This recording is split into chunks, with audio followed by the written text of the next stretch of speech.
एक छोटी सी मार्मिक कहानी। लाठियां और पत्थर। लाठियां और पत्थर मेरी हड्डियां तोड़ सकते हैं, लेकिन शब्द मुझे कभी चोट नहीं पहुंचाए। वो मेरी मां का मंत्र था। उसने मुझसे समय समय पर यही कहा था।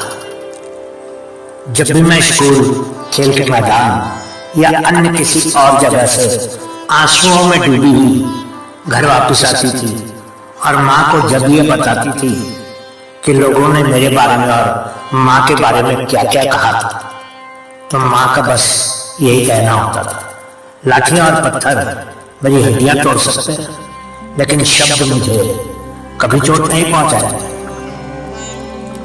मैं रोना तो बंद कर देती थी, लेकिन मुझे माँ का वो जवाब समझ नहीं आता था और मैं चुप हो जाती थी।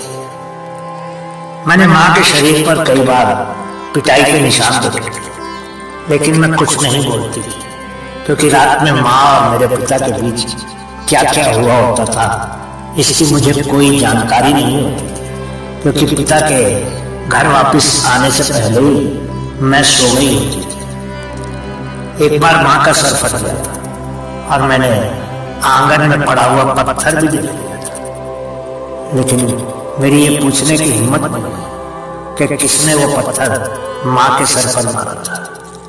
फिर एक दिन माँ की टांग टूट गई थी और आंगन में एक लाठी भी पड़ी थी। उस दिन मेरे पिता मेरे जागने से पहले जा चुके थे। मैं माँ को डॉक्टर के पास ले गई थी। तब भी माँ ने मुझसे यही कहा, लाठियां और पत्थर मेरी हड्डियां तोड़ सकते हैं, लेकिन लोगों के शब्द मुझे कभी चोट नहीं पहुंचाए। फिर एक दिन ज्यादा शराब पीने के बाद पिताजी हमेशा के लिए सो गए। उनका दाह संस्कार करने के बाद माँ ने अपने कमरे से उनकी लाठी और आंगन में इधर उधर बिखरे हुए पत्थर भी हमेशा के लिए घर से बाहर कर दिए और मुझसे कहा, अब ना तो लाठियों की जरूरत है और ना ही पत्थरों की, और लोगों के शब्द मुझे घायल नहीं कर सकते।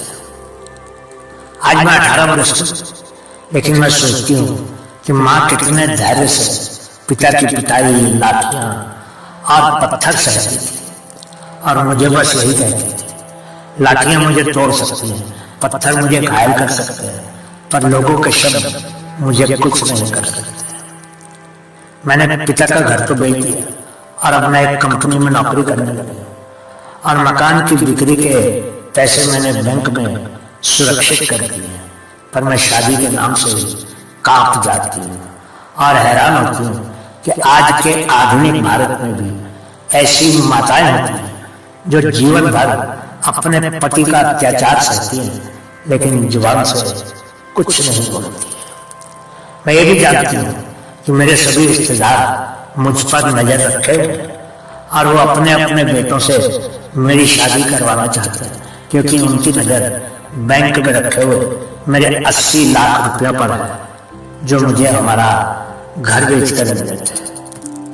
मुझे माँ की कई बात का अंतिम हिस्सा तो अच्छा लगता है और मैं जानती हूँ कि मुझे लोगों की बात हो या उनके शब्दों पर ध्यान नहीं देना, लेकिन मैं माँ की तरह लाठियां और पत्थर खाने को तैयार नहीं। मेरे रिश्तेदार और दोस्त भी मुझसे शादी करने को कहते रहते हैं, पर मैं इनकार कर देती हूँ, क्योंकि माँ के शब्द मेरे दिमाग में गूंजते रहते हैं। लाठियां और पत्थर मेरी हड्डियां तोड़ सकते हैं, लेकिन शब्द मुझे कभी चोट नहीं पहुंचाए।